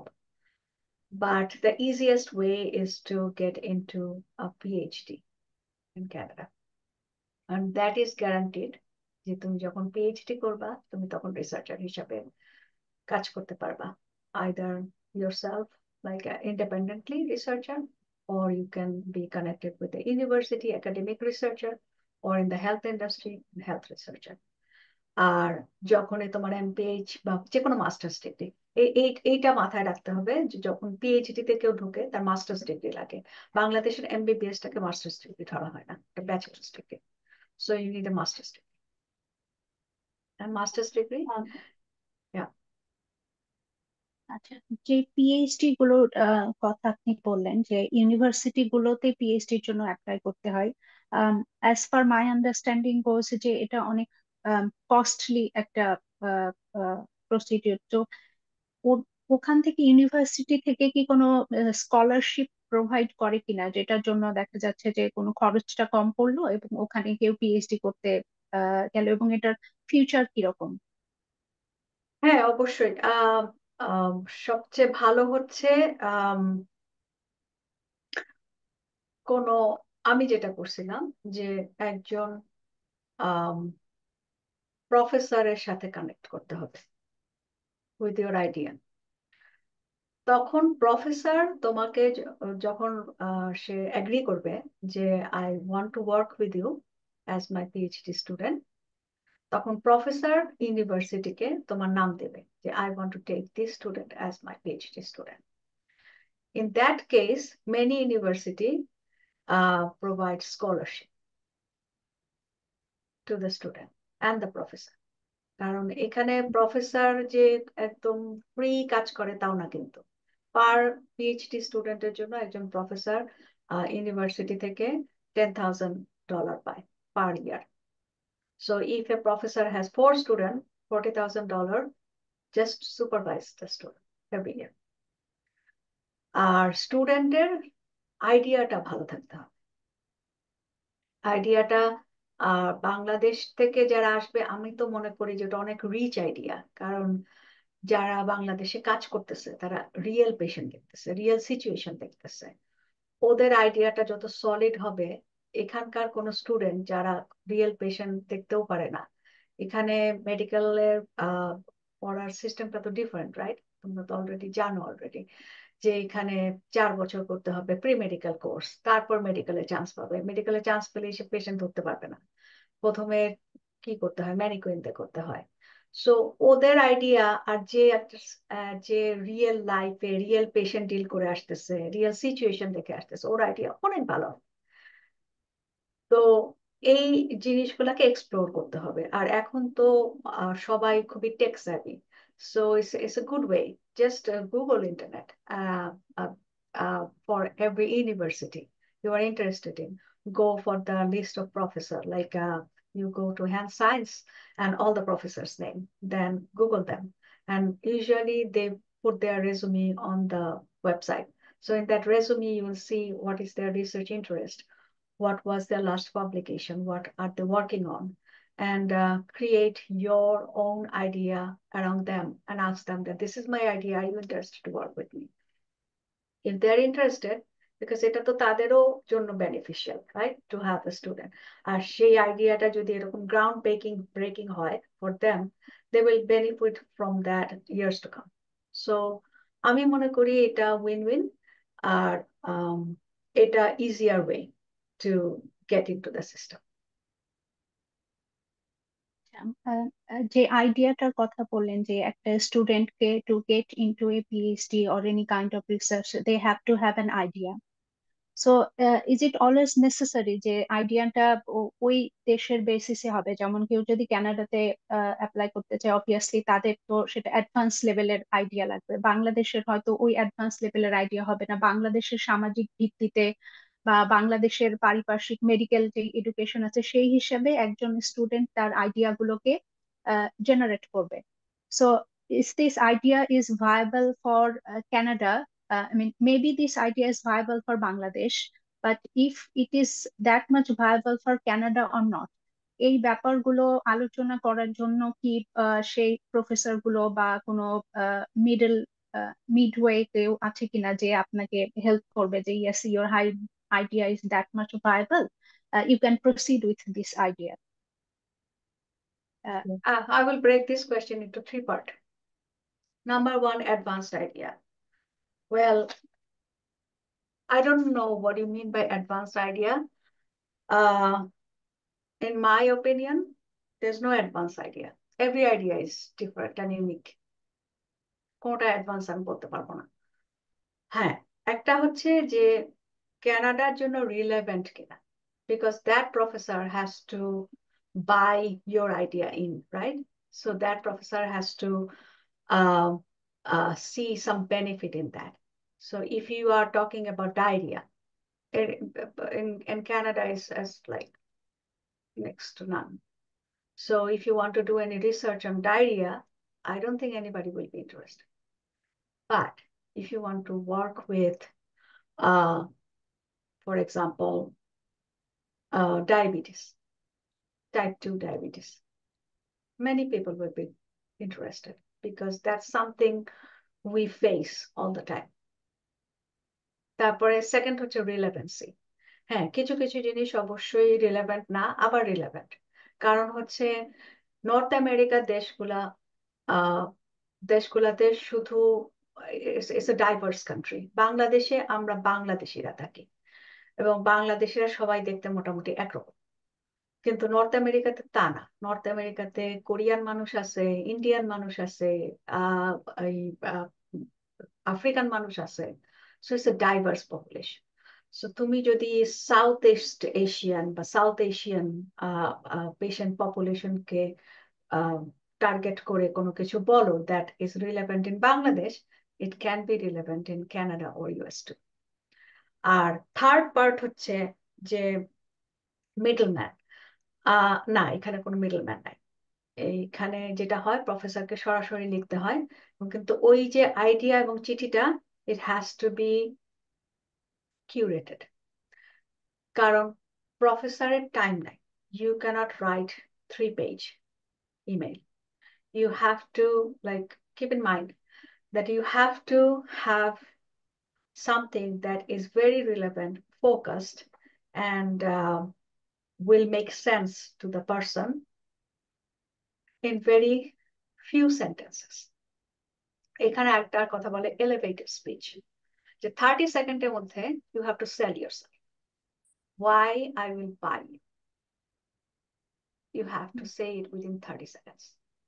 So এই জিনিসটা হচ্ছে এলিভেটর। একটা এলিভেটর থেকে ওঠানামা করার সময় একটা মানুষের সাথে কথা বলে যতটুকু তুমি করতে পারো। একটা ইমেল, যে ধরো 200টা ইমেল পাচ্ছে প্রতিদিন, সে তো সবগুলা ইমেল পড়বে না। But right it in few sentence, 5-6 sentence, that you have this idea because you saw this, some numbers in your experience, and you think it is relevant to his or her research because it will do this. Is interested to learn. আরেকটা জিনিস করা যায়, আরো open হওয়ার জন্য, কারণ email হচ্ছে খুব ফর্মাল, রাইট?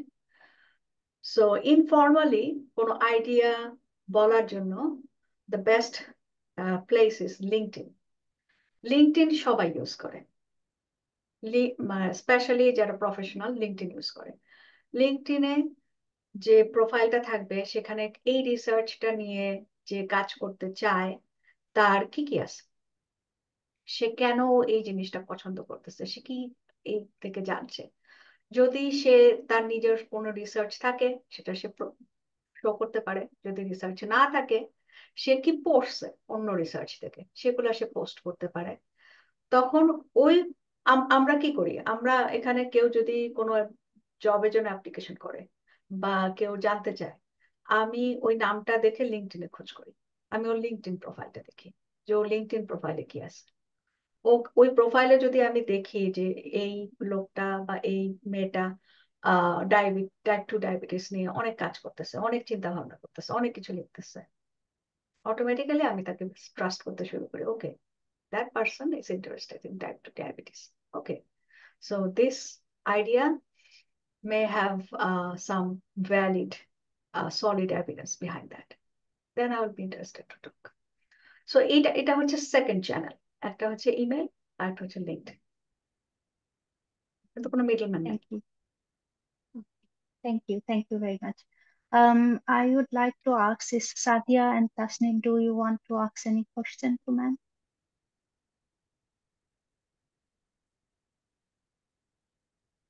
তাহলে আমি I already got my answers. I have questions, but I already got my answer. Okay, thank you. Great great Yeah, thank you. আমি আসলে আরেকটা জিনিস ম্যামের কাছে জানতে চাচ্ছিলাম, যে আপনি বললেন যে রিসার্চ এর বিভিন্ন স্টেজ আছে। প্রথমে হচ্ছে মাউসের উপরে করা হয় স্টেজ ওয়ানে, তারপরে একটা হেলদি ভলেন্টিয়ারের উপরে করা হয়, তারপরে নেক্সট থার্ড স্টেজে যে কিছু সিলেক্টেড পেশেন্টদের উপরে করা হয়। তো এই জিনিসটা হচ্ছে সবচাইতে সেন্সিটিভ মেডিকো লিগালি। তো এই যে রিসার্চ গুলো থার্ড স্টেজে করা হয়ে থাকে, এই জিনিসটা কি যে ডক্টর পেশেন্টদের উপরে এই জিনিসগুলো অ্যাপ্লাই করেন, নিউ মেডিসিন যা কোনো কিছু, এটা কি পেশেন্টের কাছ থেকে কনসেন্ট নেওয়ার পরে সেটা কি ব্লাইন্ড ইন্ডেড হয় নাকি ওপেন ইন্ডেড হয়? মানে আপনারা এগুলো কিভাবে রান করেন আসলে? Sure sure. এই ব্যাপারটা একটু জানতে চাচ্ছিলাম। তোমার এই প্রশ্ন মনে হলে আমি ফোর্থ স্টেজ সম্পর্কে বলি নাই। ফোর্থ স্টেজ হচ্ছে Okay. যখন অলরেডি মার্কেটেড ড্রাগ, সে Tylenol already marketed, it's in the market, but by law they have to test it every 5 years to see if it's still working. So that's fourth stage. যেগুলা already prescribed medicine, ওগুলাও রিসার্চের আওতায় আসে, যে এখান থেকে কোনো side long term side effect হচ্ছে কিনা। যে এখন ফোর্থ স্টেজ চলতেছে কোভিড ভ্যাকসিন নিয়ে, কারণ কোভিড ভ্যাকসিন সবাই পাইছে, কি হইলো এটা নিয়ে। আর কনসেন্ট, অফকোর্স কনসেন্ট ছাড়া কিছু হবে না। কনসেন্ট হচ্ছে number one rules to involve any patient in research. আর কনসেন্টের প্রসেস আছে, আমি জাস্ট খালি মুখে বললাম যে আমি এটা করতে চাই, আপনি কি রাজি আছেন কিনা, না। কনসেন্টটা হতে হবে রিটেন, এবং রিটেনটা ওই সময় সাইন করে দিলাম না, আমি আমার সম্পত্তি দিয়ে দিলাম না, আমাকে টাইম দিতে হবে।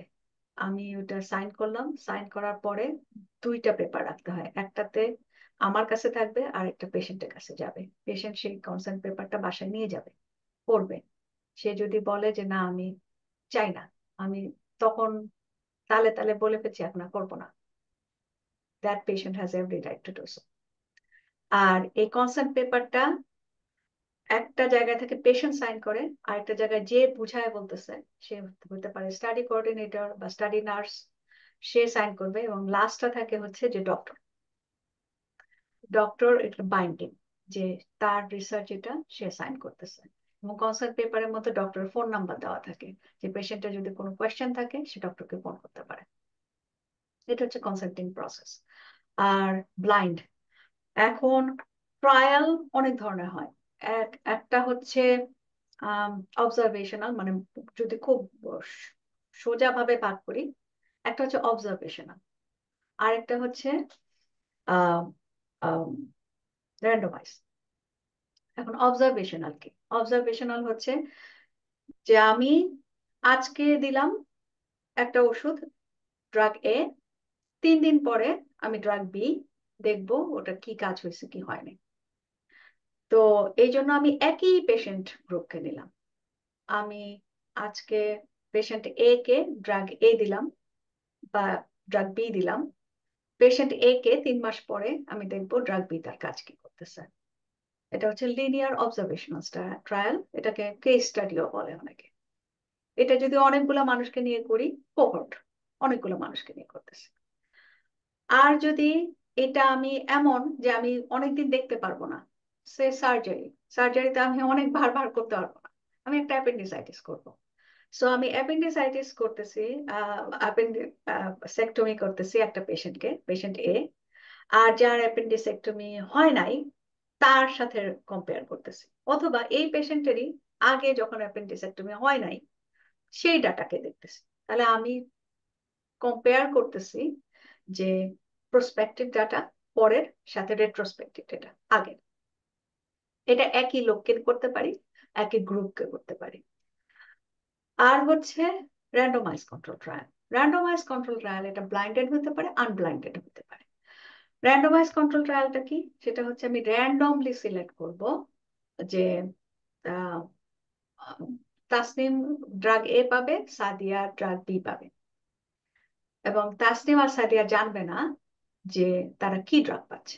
এখানে তাসনিম আর সাদিয়া নিজেরা ব্লাইন্ডেড, কিন্তু আমি জানি তাসনিম কি পাচ্ছে, সাদিয়া কি পাচ্ছে, তাহলে এটা সিঙ্গেল ব্লাইন্ডেড। আর যদি নন ব্লাইন্ডেড করি, তাসনিমও জানে ড্রাগ এ পাচ্ছে, সাদিয়াও জানে ড্রাগ বি পাচ্ছে। আর যদি ডাবল ব্লাইন্ড করি, আমিও জানি না তাসনিম কি পাইছে, সাদিয়া কি পাইছে। এটা আমি কিভাবে করব? এটা হচ্ছে যখন ফার্মাসিউটিক্যাল কোম্পানি যে ট্রায়ালটাকে কন্ডাক্ট করার জন্য যে এটাকে বলে সিআরও, ক্লিনিক্যাল রিসার্চ অর্গানাইজেশন, যাদেরকে দায়িত্ব দেয়, তারা র্যান্ডমাইজ করবে কম্পিউটার জেনারেটেড ইনিমিনি মাইনিমোর মতো র্যান্ডমাইজ করবে যে তাসনিম এ পাবে, সাদিয়া বি পাবে, এবং তারা সেটা একটা এনভেলপে দিবে অথবা অন্য আরেকটা মানুষকে দিবে, থার্ড পার্টিকে। সেই পার্টি খুলে দেখবে তাসনিম কি পাইছে, সাদিয়া কি পাইছে। সেই পার্টির সাথে তাসনিমের সাদিয়ার যোগাযোগ থাকবে না, ডাক্তারেরও যোগাযোগ থাকবে না, কাজে ডাক্তারও জানবে না, এরাও জানবে না। এটা হচ্ছে ডাবল ব্লাইন্ড। তো আচ্ছা। ব্লাইন্ডেড ক্ষেত্রেও কনসেন্টিংটা ডিফারেন্ট, কারণ কনসেন্ট যে দিতেছে তাকে জানতে হবে সে কি ব্লাইন্ডেড থাকবে, সে কি শুধু ব্লাইন্ডেড থাকবে, ডাক্তার জানবে, অথবা ডাক্তারও জানবে না, সেও জানবে না, অথবা সবাই জানবে। এটা তাকে কনসেন্ট দিতে হবে। আচ্ছা। তাহলে কি ব্যাপারটা এরকম ম্যাম যে যে রিসার্চ এর ব্যাপারগুলো সেগুলো এই ক্রনিক ডিজিজের ক্ষেত্রে হতে পারে, not for any acute disease like acute presentation. As for example, কারোর নিউমোনিয়া হলো, সে হসপিটালে ভর্তি হলো, সে একটা অ্যান্টিবায়োটিক পেলো, ভালো হলে চলে গেল, তার তো আর নিউমোনিয়ার আর 5-7 দিনের বেশি ট্রিটমেন্ট লাগবে না। কিন্তু সাপোজ কেউ একজন আসলো হাইপার টেনশন নিয়ে, সেক্ষেত্রে আমরা একটা মেডিসিন তাকে দিলাম, তারপরে তাকে আমরা ফলো আপ করার সুযোগ পেলাম দেখা যাচ্ছে 3 মাস, এবং তারপরে আমরা তাকে আরেকটা মেডিসিন দিলাম 3 মাস, দিয়ে আমরা দেখলাম যে কোন মেডিসিনটা এই পেশেন্টের জন্য কাজ করছে। ব্যাপারটা কি এরকম যে ক্রনিক ডিজিজের ক্ষেত্রে রিসার্চ মানে টপিক সিলেকশনটার জন্য ক্রনিক ডিজিজ গুলো more suitable than in acute disease? Again, it depends. ক্রনিকটা ইজিয়ার, ডেফিনেটলি ইজিয়ার, কিন্তু হবে না যে তা না। কারণ হচ্ছে সে সার্জিক্যাল ট্রায়াল গুলো, সার্জিক্যাল ট্রায়ালে কেউ কি আম, আম, আম, সে আর্থ্রোপ্লাস্টি, নি আর্থ্রোপ্লাস্টি, সে কি ধরনের আর্থ্রোপ্লাস্টি করবে, কোন প্রসেসটা করা হবে, তো এইটা তো একবারই হবে, এবং এটা তো বারবার আমি করে দেখতে পারবো না। তখন তাকে আগে অপারেশনের আগে তার কনসার্ন নিতে হবে যে আইদার তুমি আহ, এই ধরনের আর্থ্রোপ্লাস্টি পাবা, অথবা বি টাইপের আর্থ্রোপ্লাস্টি পাবা, যেটা তোমার র্যান্ডমাইজেশন হবে, সেই অনুযায়ী আমরা করবো। আর ইউ ওকে উইথ দ্যাট? তো এইভাবে করা যায়। আবার অ্যাকিউট কেস, সে নিউমোনিয়া, তুমি যেটা বললা, নিউমোনিয়ার ক্ষেত্রেও অ্যাকিউট কেসে আগে থেকে ড্রাগ দেওয়ার আগে বলা যায় যে আমি অ্যান্টিবায়োটিক কি দিব আমি জানি না, আমি এটা ট্রায়াল ড্রাগ দেব। এখন প্র্যাকটিক্যালি এটা করা খুব টাফ, কারণ কে যাবে ট্রায়ালে যাইতে ফর নিউমোনিয়া, কিন্তু কখন যাবে? Rare disease, cancer, there is no treatment for that, so you want to go for clinical trial for those things. So অনেক কিছু ফ্যাক্টর এখানে কাজ করে। তারপরে এগেইন এখানে আবার এথিক্যাল আনএথিক্যাল এর আরেকটা ব্যাপার আসে। For example, if your treatment is very expensive, you don't have the money to get treated what is already in the market, but your doctor is giving you an option, if you go into this trial you will get this treatment for free, but I don't know it will work or not, তখন সে কি নিবে? Leap of faith, right? যে সে তখন বলবে যে ওকে আমি এটাতে যাই। কিন্তু এখানে আবার এথিক্স এর কোয়েশ্চেন আছে যে is it ethical, and ethics এর সাবজেক্টটা তখন দেখবে হচ্ছে যে ফার্মাসিউটিক্যাল কোম্পানি করতেছে, তাদের CRO, clinical research organisation, people like us, আমরা তখন ওটা এথিক্স ফেস করবো, ডক্টর করবে না।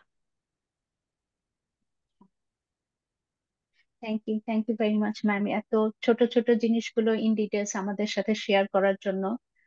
আসলে সময় অনেক কম, রিসার্চ সম্পর্কে ব্যাপারটা এত বেশি যে 1 ঘন্টা 1.5 ঘন্টার একটা সেশনে আসলে আমরা সবকিছু কভার করতে পারি না। তারপরেও যে আপনি আমাদের মধ্যে একটা গ্রস আইডিয়া দিলেন রিসার্চ সম্পর্কে, কিভাবে এগুলো ফার্স্ট ওয়ার্ল্ড কান্ট্রি গুলোতে রান হয়, কিভাবে বাংলাদেশ থেকে কেউ রিসার্চের সাথে ইনভলভ হতে পারে, এবং ফার্স্ট ওয়ার্ল্ড কান্ট্রি গুলোতে রিসার্চার হিসেবে অপরচুনিটি কিরকম। এবং অবশ্যই খুবই ভালো লাগছে যে আমাদের দেশ থেকে একজনকে ওখানে অ্যাজ এ ডিরেক্টর কাজ করছে রিসার্চ ফিল্ডে। এটা আসলে খুবই প্রাউড ফিল করার মতো একটা ব্যাপার। আই এম তো শিওর আমরা আমার মতো অনেক মানুষ আছে শাবনাজ। আই এম শিওর আমার চাইতে অনেক অনেক অনেক ভালো পর্যায়ের মানুষ আছে। আমি আমি জাস্ট ছোটখাটো মানুষ, আমি মাত্র জার্নি শুরু আহ, করছি, দেখা যাক I mean, we কোথায় are যায়। honored. We are honored to get you with us, to be honest. Obviously, আমরা ভবিষ্যতে আপনার সাথে যোগাযোগ করব এবং আপনাকে আমাদের মাঝে আবার পাবো আমরা আশা করি। So ইনশাআল্লাহ। basically now, inshallah, now is the time of wrap up of the session. এই মুহূর্তে আমি অডিয়েন্সদের উদ্দেশ্যে একটা জিনিস বলতে চাই যে রিসার্চ আসলে একটা ভাস্ট ফিল্ড ওয়াইড। ম্যাডাম যেরকম বলেছেন যে আমাদের যে বেসিক নিড গুলো আছে তাদের মধ্যে হেলথ সেক্টর হচ্ছে অনেক বড় একটা ব্যাপার, এবং হেলথ সেক্টরের অনেক উইং আছে, অনেক উপায় আছে আমাদের ক্যারিয়ারকে প্রোগ্রেস করার জন্য, not just the clinical one. So research নিজের আইডিয়া জেনারেট করা, সবার সাথে শেয়ার করা, 5 জন মিলে বসে একটা আইডিয়া নিয়ে কথা বলা, ভায়াবিলিটি টেস্ট করা, এবং তারপরে একটা অ্যাপ্রোপ্রিয়েট পার্সনের কাছে সেটা এক্সপোজার হওয়া, সেখান থেকে একটা আইডিয়া জেনারেট হওয়া, ভায়াবিলিটি নেওয়া, সেটা অ্যাকসেপ্টেড হওয়া, এবং it can change your life just like upside down. So as we also know, to get into residency in USA and Canada and UK as well, research involvement is a basic thing you have to have. So যারা dream ইউএসএমএল এর student, যারা যে কোনো ব্যাচে আছেন এবং ইউএসএমএল preparation নিচ্ছেন, তাদের জন্য ড্রিম ইউএসএমএল এর পক্ষ থেকে রিসার্চ অপরচুনিটি আছে। অনেক রিসার্চ এখানে রান হয় একটা গ্রুপ অফ পিপল দিয়ে, এবং আপনারা জানেন যে একটা রিসার্চের জন্য অনেক সময় লাগে। সো আপনাদের আগে থেকে এখন থেকেই শুরু করতে হবে একটা রিসার্চের সাথে ইনভলভমেন্ট হতে। যেরকম ম্যাডাম বলেছেন যে যতক্ষণ না পর্যন্ত এটা পাবলিশড হচ্ছে, আপনার নাম সেখানে না থাকছে, তার মানে আপনি সেটা করেন নাই। তো আপনাকে সেই পর্যন্ত যেতে হলে একটু সময় দিতে হবে। সো হাইলি এনকারেজড যে আপনারা সেসব রিসার্চ গ্রুপের সাথে অ্যাড হন, এবং তারপরে আপনাদের কোনো একটা পাবলিকেশন হোক, এবং তারপরে আপনারা আহ, আহ, সেটা আপনাদের নাম থাকুক, যেন আপনারা যখন রেসিডেন্সির জন্য অ্যাপ্লাই করবেন, সেই রেসিডেন্সিতে যখন তারা দেখবে যে আপনার নাম আছে একটা জার্নালে, so definitely you will get high chance to match into the residency. এবং তারপরে যখন অ্যাজ এ রেসিডেন্ট আপনি কাজ করবেন, তারা আপনার কাজের মাধ্যমে, আপনার প্র্যাকটিক্যাল এক্সপিরিয়েন্সের মাধ্যমে জানতে পারবে যে হ্যাঁ আপনি আসলে এই কাজগুলো করেছেন, এবং এখান থেকে আপনার as a resident to develop your future career is really okay. So obviously, we want to see you all doing research and develop our healthcare sector. আমরা আজকে একটু as a side view পেলাম যে not just a clinical one, we can proceed as a non-clinical side as well, because বাংলাদেশে অনেকে দেখেছি MPH করছে।